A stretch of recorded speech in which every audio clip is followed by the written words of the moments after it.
So I'm the most impressed because it's a new body. Because that's one of my issues with my Hella doll. I love it, especially because the face sculpt is so good. Yeah. But it was just a standard female body. Yeah. And Cate Blanchett she's so snatched. Yeah, and she's also such like prominent really hips. willowy. Yeah. And so it doesn't, I like have to pose her within an inch of her life. Yeah. But this, it's like the way that like the hips and the waist. Yeah. It's pretty good. That pose I like is it. good. Yeah. And then, yeah, like I was skeptical. Yeah. And they did a good job selling me. It looks good.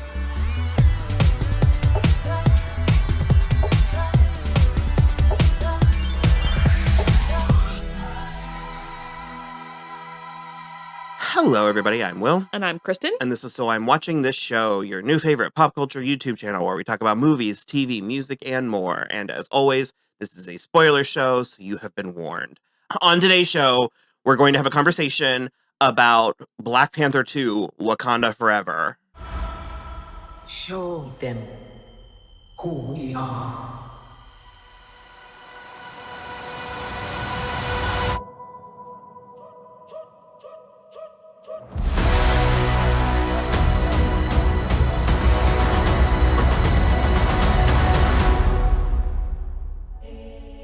This is a really interesting movie. Mm-hmm. I really liked it.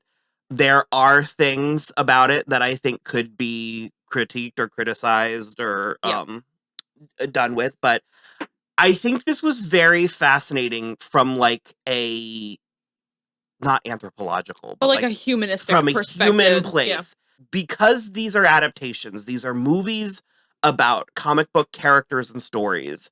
There are expectations from pre-existing fans for things to go a certain way. Yeah. And I do know that there is an entire section of people that is really sad that they did not get to see T'Challa and Namor. Mm-hmm. Because there were I watched some videos last night, their entire scene, like chunks of this movie that were kind of lifted from the comics. It's just T'Challa. Yeah. And there were a lot of people that think that he could or should have been recast. We are big proponents of recasting. Yeah. This specific instance, I don't think that was the right choice. Yeah. I especially in this instance don't think so. Just recasting it just because of how much Chadwick Boseman meant to the crew and Ryan Coogler and the rest of the cast. And like, I just think it's like retiring someone's sports number when they die. Also the tragedy of it, the way he was very private about it in ways that a lot of people, myself included, kind of struggled with for a minute. And I had to do some research and stuff. And it's very, illness is very personal. Yeah. And going broad, like I wanted to, there's something about the fact that this is a movie happening today involving the people that it's involved, that are involved in it. Seeing it done this way was it was beautiful and sort of exciting. There was something about watching something happening in real time. And I think also because the character of T'Challa had such a beautiful, complete arc. That shot in Endgame of him on the balcony with Ramonda and the fireworks, it just has... I compared Chadwick to a prince. He gave me Fairytale Prince vibes, and that's not a compliment I dole out lightly. No, it's like, it literally is like him and Chris Evans if we're talking about the MCU like that, and then Tyler Posey. Yeah. Well, Scott McCall, maybe not Tyler Posey. No, they're just... There was something classic about him. Yeah. Well, and also just like so ultra talented that you can't can't even touch him. But also, I was really trying to figure out how I wanted to say this, but this movie is very tied to here and now, what it represented, it being the first Marvel movie to be nominated for an Oscar, let alone a major Oscar, let alone Best Picture. like, I think it will stand the test of time, and I think it'll be one of those movies that when future generations discover it without the context, I think it will surprise them. But I think it can really only exist because it had to exist. Oh, okay, sure. And this second one, well, the story of it, yeah, the losing this character off screen, yeah, you know, and I think sort of focusing on Wakanda because I think that Wakanda is the 21st century Camelot. Sure. It is this ideal and what it means to people. You know, I can only imagine what it means to the Black audience, you know, and it was just very fascinating of all the ways to watch a movie about loss and grief and to take a popcorn superhero big budget high stakes movie and make it about that is so bold and so interesting and they did so much of it so well. I completely agree. I like, especially like the opening scene is like the pre-credits scene is it starts breathtaking. It just like because I was mid-story and I was like, oh, this is the movie. Yeah. And they also like, I think they towed a really fine line with like making T'Challa's death similar, but not exactly the same. I think that was really fascinating. I think the way they handled Shuri's grief specifically was very well done because she was trying to cure him. She was trying to like essentially 3D print the purple, the heart-shaped herb, and she just didn't have enough time. Like there just was not enough time. And that kind of is the way it is with cancer treatments too, where it's like they're always discovering new ways to treat people for cancer, but it just some people don't have enough time. And it just, I don't know. I really loved the way they handled all of that. The funeral was exquisite. Like I was sobbing from minute one. There are entire sections of this movie where the audience was silent. Yeah. Not quiet. No, silent. Silent. You can hear a pin drop. I didn't see A Quiet Place in theaters, so I've never been in a theater that was that, like I was afraid to breathe. Yeah. And I was afraid to breathe as well because I thought it was going to come out like a sob. Oh yeah.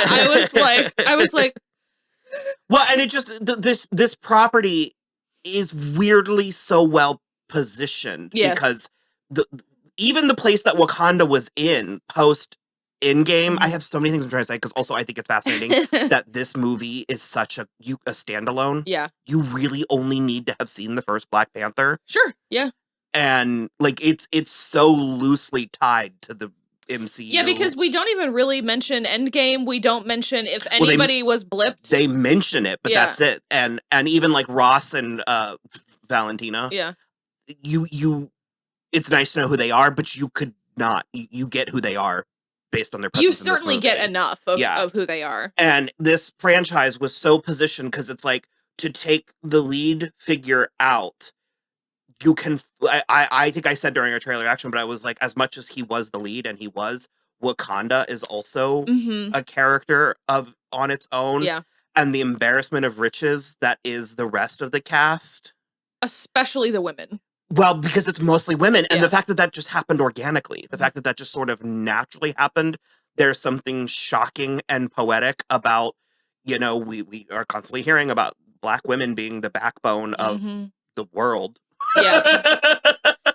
We couldn't do it without you. Definitely not. And then to watch this movie. We're also trying, I'm trying so hard to help, and I just like, my demographic is really letting me down.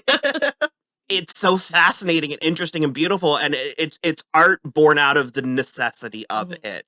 And I was just very impressed. And but it's also a good movie, and it's also a funny movie at times. And I think it was, we were talking about it in the car last night. I think it's as funny as it should have been, especially to be this meditation on grief and like, well, and a lot of the humor is yeah. coming from Riri Williams or Valentina, who are not immediately connected to. Yeah. Well, and even Okoye had a couple good ones. Like the makeup on her head was really funny. Yeah, I don't know. I'm a big fan. I think it was like for the most part just fantastic. Also, I mean, I'm sure we'll get there, but like can't not talk about Winston Duke. I could have used a little bit more. Yeah. But also the fact that and the note that the movie ends on and his character with his character, I feel like we're gonna get more. And that is something that this did that I want more of from the MCU, where it's like, this is about what it's about and who it's about. It's not preoccupied. There is some stage setting for things to come, but it is, I get to watch the movie and enjoy the movie, and I don't feel like I'm doing prep work or homework. And I also cannot wait to see these characters again, and also with other people. I want to see Winston Duke with other Avengers. That's the thing for me that's been actually like kind of my complaint of Phase 4? Well, Phase 4 for sure, but also like going back all the way to like the Netflix Marvel shows, where I'm like, at a certain point, I feel like there's no excuse why Karen Page and Trish Walker are like not getting brunch together, because they both work in journalistic fields. Like there's really no reason why they shouldn't be hanging out, in which case then you'd get Jessica on the periphery of Daredevil. And it's like that. So that kind of stuff has really annoyed me. Like everybody, and I've said it before, and I'll probably keep saying it until we know where we're going, but like Phase 4 gives me big Season 4 of Buffy vibes, where everything is very disjointed and all the characters are like kind of on their own. But once you reach the end of the season, you realize why that makes sense.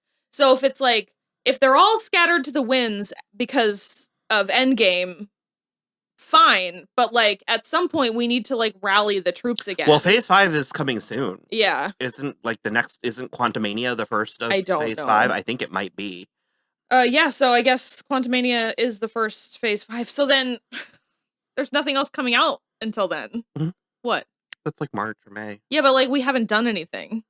In Phase 4? Yeah. Well, I mean, we've established a few new characters. We have Shang-Chi, and, you know, Eternals is what it is.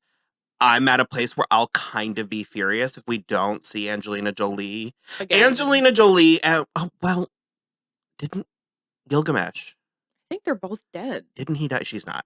Oh, then he's definitely dead. That was the wrong Wasteful. move. That was the wrong move. Talking specifically about the movie, I wanted to go broad. That was my fault. I want to like hone in now. I really liked Namor. I liked that he was a villain that made sense. I disagree a little that he made sense, because it didn't make sense. What do you mean? There's no reason why he should have been so hostile to Wakanda. I don't vibe with that. And also the fact that Namor is like not really a villain. Like it didn't fully, I liked him a lot, and like the vibe of his character and the underwater like city. But I think it was like hostile for not a very good reason. I think it worked. I think it was sort of like, to compare this obviously to True Blood, I think it's sort of like... Obviously. Like, so the vampires make an executive decision to come out of the coffin, and in doing so, they throw everybody into a place, because it's acknowledging that secrets exist. So other secret things are like, well, fuck. For me, it diverges from realistic into like just hostile for no reason, because like when they first meet, when he's going after Riri, that's mostly fine. I'm like mostly fine with that. But once he has Shuri and he's like, you let everybody know about vibranium, now people are looking for it, now I'm in danger, and my people are in danger because nobody knows about us. And her immediate first instinct is, we'll protect you, let's have an alliance, like, don't even worry about it, we got you. And instead, he's like, if you don't kill the scientist, I'm going to kill your entire city. And that is too much. I'd have to watch it again to really get an ironclad, because as I recall, there was sort of like that Shakespearean I would give chain reaction of errors. Well, that, like, sort of, because part of the reason that their like diplomacy breaks down is because Nakia breaks in and is just like, snatch, and then kills the woman. But regardless, I just think it's like, that's an immediate escalation to a place of like, I'm going to destroy your country if you don't kill this American scientist. Neither of you have jurisdiction over this American scientist. But I think that they did a good stage setting Sure. with the Mesoamerican, colonialization. Oh, 100%. And their yes, the Submariners, that their entire the best defense is a good offense. Yeah. Like I feel like they're really. I think that they actually are more vulnerable than they project. Probably. And so they are striking very hard. I find it fascinating that they're sirens. And they at least have like a battalion of sirens. And I can't decide if I like the fact that the movie just sort of was like, yeah.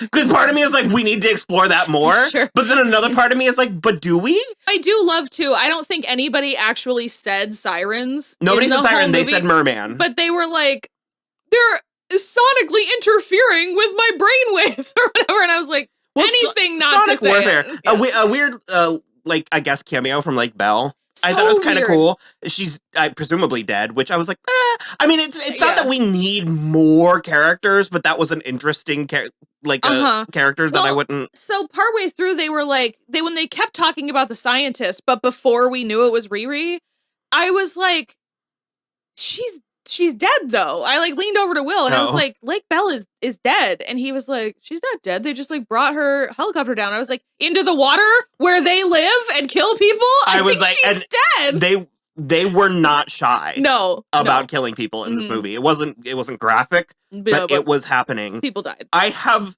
so many questions about the Submariners. That's what I'm calling them. Well, he is called Namor the Submariner, I think. Well, I barely have a grasp on the word Talokan. I can't. Talokan? Yeah, I don't know. Talokan. I have no idea. In the comics, it's Atlantis. Between the two, I prefer DC's Aquaman's Atlantis. I preferred the glitz and glamour of it all. Having said that, I loved seeing this. I love seeing something different. It was weird and dark and mysterious. And part of me did a little bit feel like I was seeing something that I hadn't seen before. Yeah. It was very cool. Also, that fucking was Bart Bass. Yeah. I said. Okay. Rachel said absolutely she was not. very certain and I was it wasn't. Like, and I said, I was like, no, it is. It's Bart Bass. They seem to have either control or a symbiosis with marine mammals. Yeah. It was only ever orcas and whales. Yeah. It was never sharks. Except for that one weird scene with the jellyfish that they never explained. What jellyfish? With the two underwater, the two deep sea divers. The first one, the dude, there's like a red jellyfish gelatinous thing, and she says something about a phantom jellyfish that I've never seen one this big or at this point or whatever. And I was like excited, and then we never mention it again, never go back to it again. So I'm not sure. They're also his like throne was like a megalodon jaw, but so I thought that was really cool. That's not necessarily symbiotic. Are they blue or are they not blue?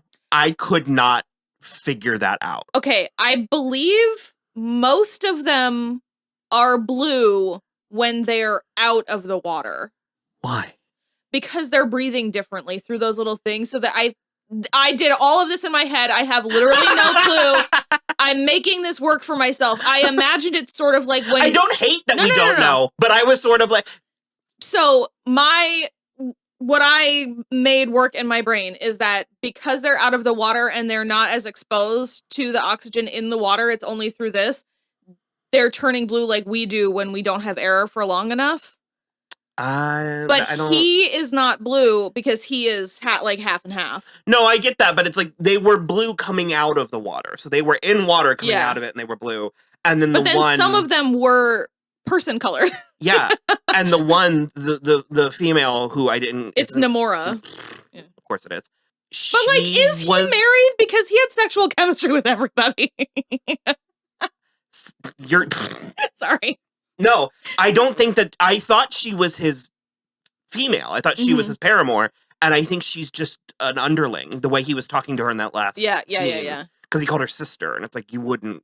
Yeah, but like sister of the... No, I get like, that, but you clan. wouldn't call your queen sister. Sure. Because they have set up him and Shuri. She has the bracelet. It didn't come up again in this movie, and she still has it. Well, not that he gave it to her, but I was like, the entire time, he was like, we wove the bracelet from the fibers of the thing that gave us this power. And I was like, distill the bracelet. Please distill the bracelet. No. That's going to be the thing that you need to like make the heart-shaped herb again. That's a good, but no, because she needs it in the sequel for when they... But you're right, because part of me really... That's what she did. I'm totally right. That's how she made the heart-shaped herb again. No, she had found like old... No, she took fibers off the bracelet. Oh, I missed that part. Yeah, 100%. That's what she did. But she had it for like an hour's worth of this movie before she realized to do that. And I was like, you're killing me. I would need to see it again because I assumed that was like a meet cute thing. Part it wasn't a little, but also they needed that. Because he gave her, it's one of my favorite tropes, because they like kidnap her. Not really. Kind of, I don't know. But he like gave her a dress to wear and... Well, it belonged to his mother.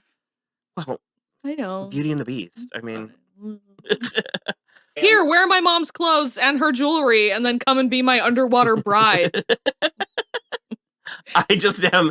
I'm sad that we didn't get T'Challa in this, because I would have loved for the certain sexual chemistry. Slightly gay bones between underwater T'Challa. I'm obsessed. Yeah, so anyways, Namora, she was again human colored underwater, but she was blue above it. Yeah. I don't know, it was very strange. Again, I don't hate it. It was very sort of like, what does that mean? Like, is this going to bring us further down? Like, I don't know. He had a whole thing about like the pressure and stuff. So like maybe that's part of it. But also, what was the giant sun they had? He somehow made it from the vibranium. Okay. So they got underwater sun. I just feel like a lot of this stuff would have already been pinging our like underwater exploration. They were like in caves though. Yeah, it was the Yucatan. I guess that's true. Yeah, the Gulf of Mexico is like one of the shallowest seas in the world. Yeah, but the ocean is weird. It is so weird. I'm not a fan. You had mentioned, and I'm gonna say, because both Ramonda and Shuri, after the funeral, their hair was cut. Is that a thing? Maybe. I'm not sure. Maybe. I wondered if it was like a mourning thing or something, because Ramonda had the dreadlocks in the first scene. She did. That's right. Yeah, maybe it was for mourning. Brilliant, beautiful, beautiful performance from Angela Bassett. As always. People are saying she could be nominated. Oh, nominated. Yeah. I thought you said dominated. No, nominated for supporting actress. Yeah. Okay, I think maybe best actress, but then her shoulders and clavicle should get best supporting actress. Her arms. Yeah. This whole part of her. Well, do we want to rank the dresses? Because I have gun to your head, which was your favorite? The purple. Which one? The floaty purple with the white at the bottom. Yeah, because I think the first purple with all the gold where she went to the UN. I think that was my favorite. That one was pretty dope as well. Because we also have her white funeral dress. Yeah, and we have her standard sort of black one, and then we have that mint green one sleeve. That one was pretty cool too. I mean, they were all just like. I feel like Angela Bassett was like, even if it's not appropriate, I'm having a costume change. No, she's a queen! Yeah. They should! I am so angry because the closest that we've gotten to Ramonda before was Frigga, and she had like two dresses. And even in Endgame, I was like, oh! No, I thought you were gonna say the red. There was that red one with all the beading and the... I just love purple. Purple's just my favorite. And it was so beautiful, and that silhouette that it made underwater was so stunning. The second she went into that water, I was like, this is why I can't have nice things. I can't have, I don't know. She's making Fox procedural money. For me, I think the mere fact that she had that scene, not even dialogue, but she had that one scene at the end of Endgame, really sort of makes it feel not premature the way that I thought. Because same, I think Frigga's scene in Endgame makes it feel more earned. But no, I love to see she carried more of this movie. I said during our trailer reaction, but it was like, this is exactly what I would have wanted to happen, but I didn't believe they would do it. Like I didn't believe they would have the nerve to be like, well, let's put the like 60-year-old woman like queen and make her the lead for, because I mean, this is absolutely an ensemble, But for the first 2 acts, she is doing heavy lifting. Yeah, you compared her to Frigga, and now I'm like, I especially because we're like, 30 movies deep at this point. I'm starting to see all the same threads because it's like, how many more queens must die protecting a sort of dumb outsider before we fucking stop this shit? Like, but it mirrors T'Challa's journey with his father, and because I was as mentioned, if it stays in the intro of this episode, I was unsold on Shuri as Black Panther. I was sort of like, I don't know if she can hold up that mantle, and I think the story earned it. I mean, the crucible that she goes through in this movie earns it. A really, really fantastic performance from Letitia Wright. Yeah. They asked a lot of her, and because she's a secondary or like a sidekick in the first movie. Yeah. And she really steps in to this role. And I think I really appreciated having like the focus on the grief of losing a sibling as opposed to a parent-child thing, which we've gotten in the MCU. It's like I guess post phase 4 is the mommy issues side of it. We had a lot of daddy issues, and now we're doing the mommy issues. But also, I mean, the gender swap.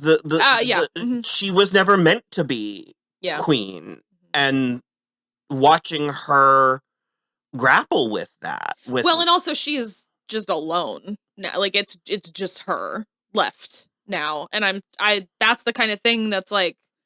First of all, she was the spare. If we're going by like royal, stuff, T'Challa was the heir. She's the spare.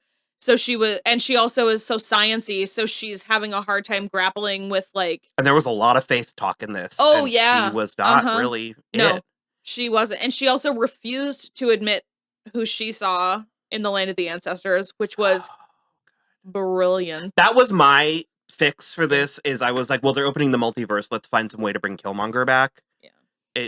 And have him take on the Black Panther. They did not, but it was wonderful seeing Michael B. Jordan back. He is more handsome, so fine. Somehow more. I really appreciated that. I felt the same way about Winston Duke. I was like, he was a whole man before. He's like a man and a half now. But it was unexpected. There was 3 or 4 moments in this movie where the most obvious thing happened, and I was shocked Pikachu. I was like, what? And I think that's a talent. I mean, I think that's a gift. Absolutely. My girl, Okoye, I think she got sidelined a little bit. I want more from her. I want her to break out of this franchise and into other. I would like her to be like when Ao just like popped up in Falcon and Winter Soldier. I want Okoye to start like, especially now that she got fired. But I don't know. I was there. Like, because at first when Ramonda, quote unquote, demoted her, fired her, I was like, how? Based on what? And then Ramonda reads the list, and I was like, okay, that's fair. she backed it up with like her reasoning, but like it was not Okoye's fault. No. She just needed someone to punish. And there wasn't like. Well, I mean, Okoye did not do what was expected of the general. I mean, even though it wasn't her fault. I mean, the Darth Vader was choking generals out left and right. I mean, when Okoye, when Ramonda dies, and Okoye cries out, "Mother!" Yeah. Ugh. And Ao is there. The Florence Kasumba above the line credit. We love to see it. I am Michaela Cole. We added Michaela Cole as well. I didn't quite get her. I didn't fully. I think she's like new. No, I got that, but given everything that was happening in this movie, she felt like an afterthought. I'm curious what her role was in the first script. If it was the same, or if they ended up having to. Because I think, based on what I've heard, chunks of the movie are the same. I think that the Namor stuff they would have been doing. Yeah. But I don't know. Because I was also, and I don't know if this was just hope or if this was set, but I remember hearing that we were going to get Storm, or we thought we were going to get Storm. She'd be a great Storm. And so I mean, that would be a real demotion. I would like to believe that's not what they did. Yeah, no, I doubt it. But just like, I love the shape of her face so much. She's got such striking features.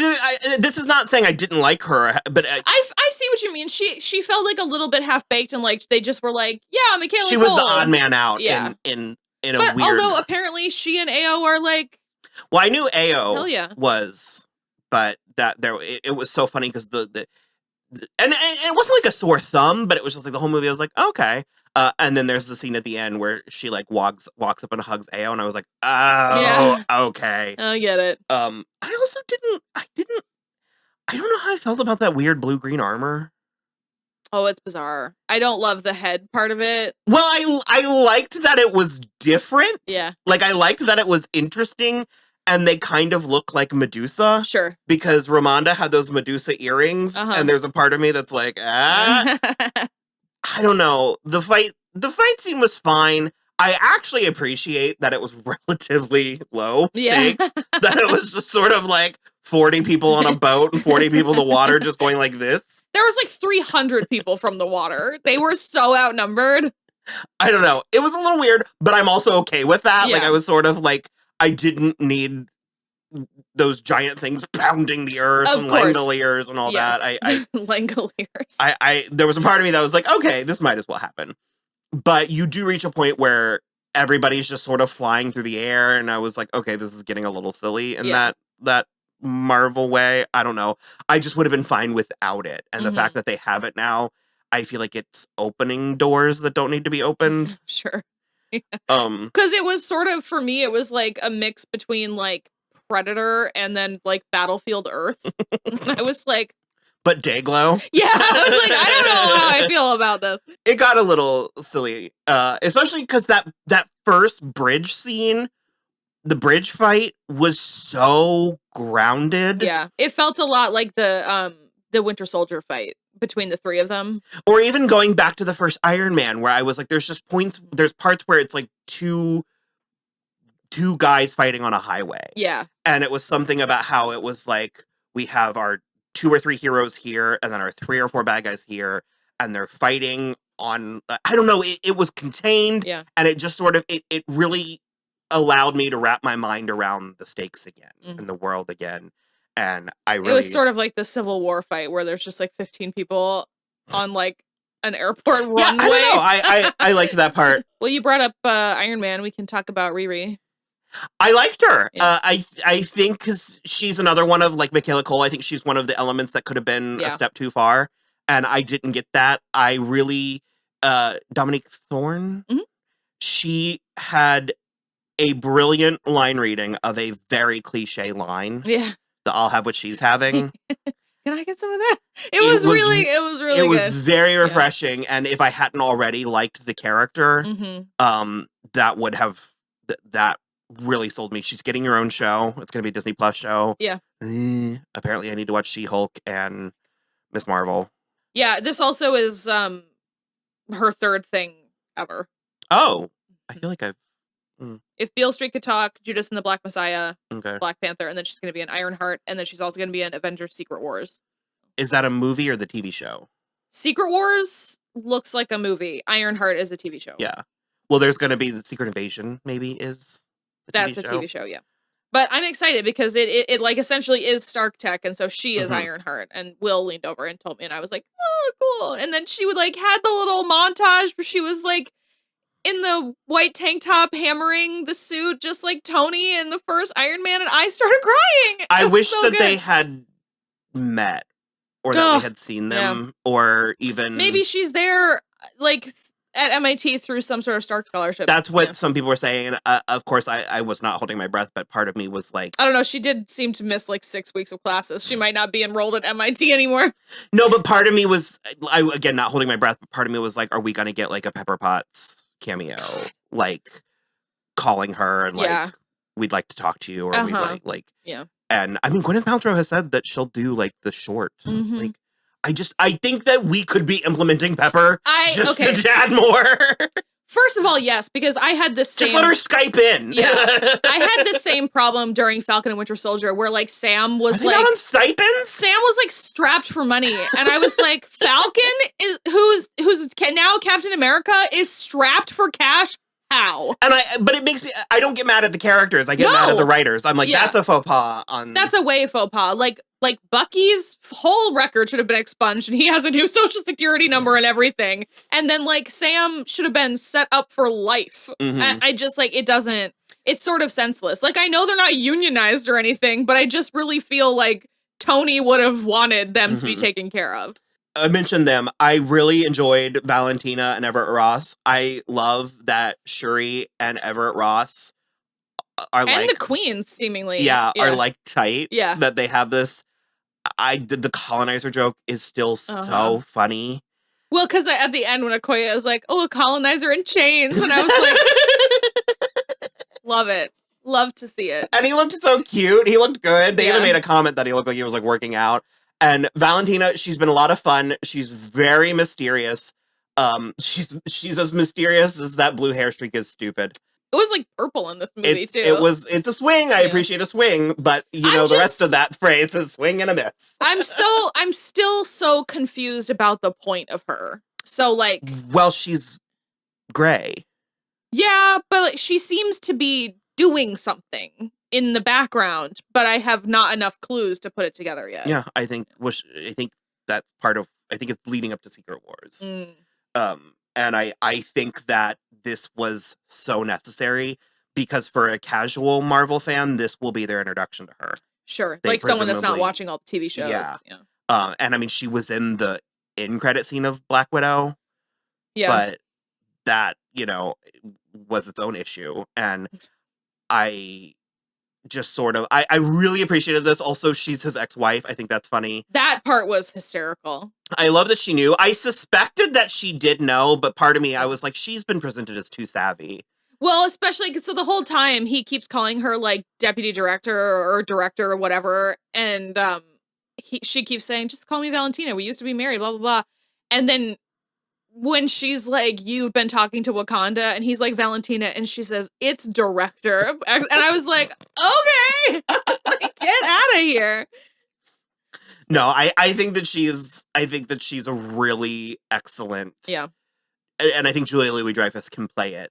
Yeah. Both ways. Also, I mean, not for nothing. If we have to have two token white people in these Black Panther movies, Martin Freeman and Julia Louis-Dreyfus are the good ones to have. We didn't talk a lot about Nakia. I liked her position in this movie. Mm-hmm. I almost think, like, yes, Lupita Nyong'o deserves all of the plot, all of the character, all of the screen time and stuff.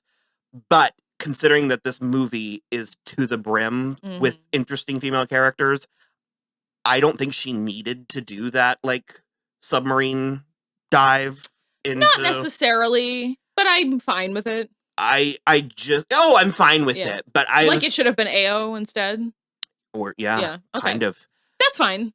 I could kind of go either way. My point is, I'm sort of fine tapping her out a little bit, letting her play more the wife by the phone part. Well, that's what I was going to say is, like, I think she would have had a bigger role going forward if Chadwick Boseman had not died.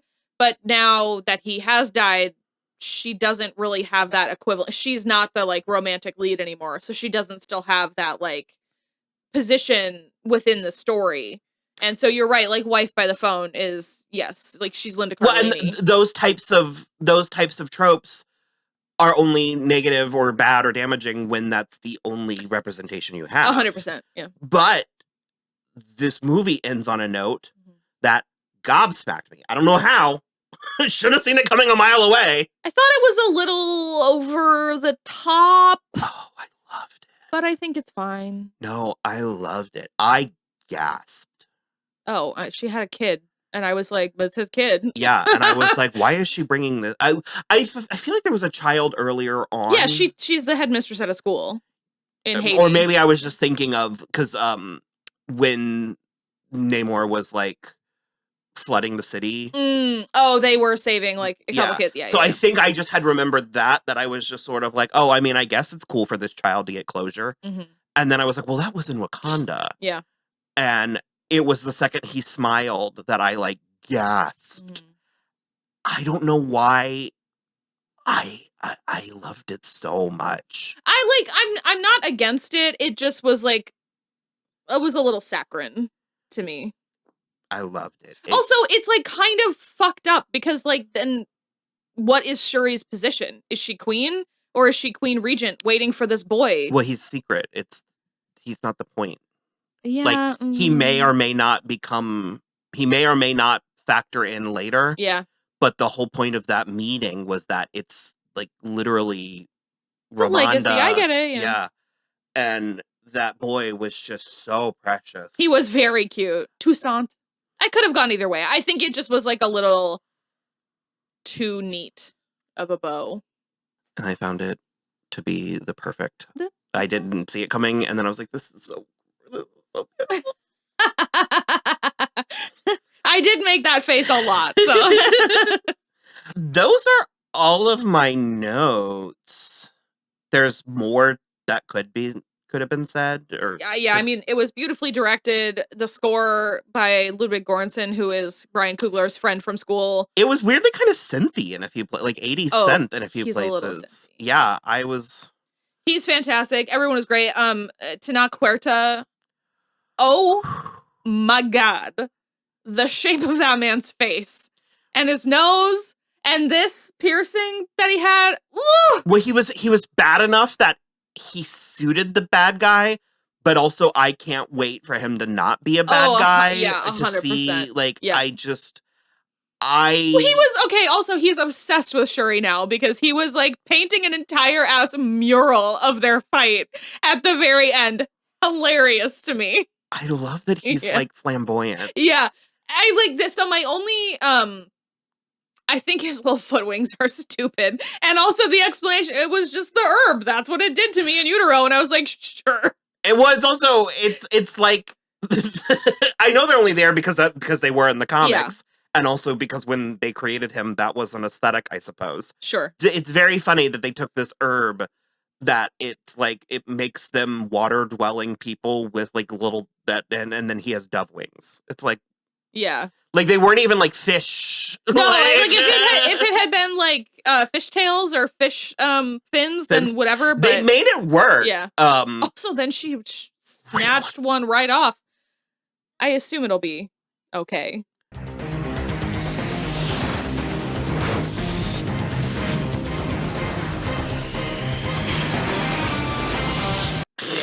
I thought it was very silly. In a way that they made it work. They made it work in an endearing way. Sure. In a way, because I was listening to Glenn Weldon, and he was like, on the comic book page, it like always looks really sleek and cool. Mm. And he was like, but when you have to follow through into action, yeah, you get these hummingbird wings that are like I also like, I don't know what I would have preferred, and it probably has to do with like the rigging that like lifted him and everything, but the fact that he was wearing like hot pants was kind of weird. I was like, loincloth or like a Speedo. Well, the Speedo in the... it's just like hot pants is kind of like, where did you buy those? You know what I mean? Like, where did you go to get those? No, I loved it. There was actually one shot, I think when they were like invading Wakanda, that there was a shot from the front that was very Mazel Tov. Yeah. But no, I also wanted to see, because he has one comic book look that I love, and it's like tight, like pants, like latexy pants and sleeves, but nothing else. Dope. And also the pants come down to like mid thigh. Sure, they're okay, like so low cut. Yeah, I don't know. I'm in. Lean more. Yeah, I thought it was great. Also, Winston Duke was nestled right in the middle of 6 women above the line credits. Mm-hmm. And I was like, check mark 100. There were 2 men. Yeah. If there was like 10 roles in this movie, I think 3 of them were men and the rest were women. Yeah. It was wild. And also, I guess Tenoch Huerta got the first introducing credit for Marvel. That's because he's been in things. That's weird. I mean, it's his first, I guess it's his first, like... Is it like his first big English speaking? Well, he was in Narcos. That is mostly Spanish. Is it? Yeah. Okay. maybe it's his first mainstream or but I don't know, and he himself is also relatively flamboyant, so we love to see it. Oh yeah. And I love that both I love that two of the lamest superheroes, Aquaman and Namor, are kind of the same. Yeah. In their lameness initially, but also we've turned them into like these like I don't know, it's very, very funny. You just have to cast the absolute hottest men you've ever seen in your life as them, and then it works great. I want him to spend time with Thor. I think they'd have a good time. Yeah. Might even. I mean. Okay. Well, hopefully you had fun, and like and subscribe. Thumbs up helps us the most with the algorithm. We have a website, soimwatching.com, where you can check out all of our other stuff, and Patreon, and the Cashapp and Venmo if you want to help us buy fucking China ball lights because they're expensive and they we burn run out through them like.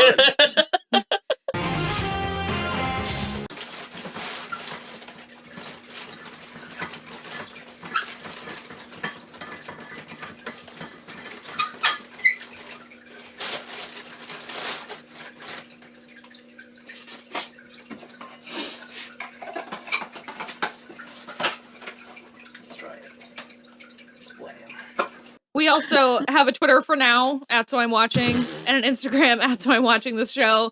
At some point, I am gonna make a link tree so everybody has everything. Do we not already? Not like an official one, but everything links out from the website. Yeah, soimwatching.com.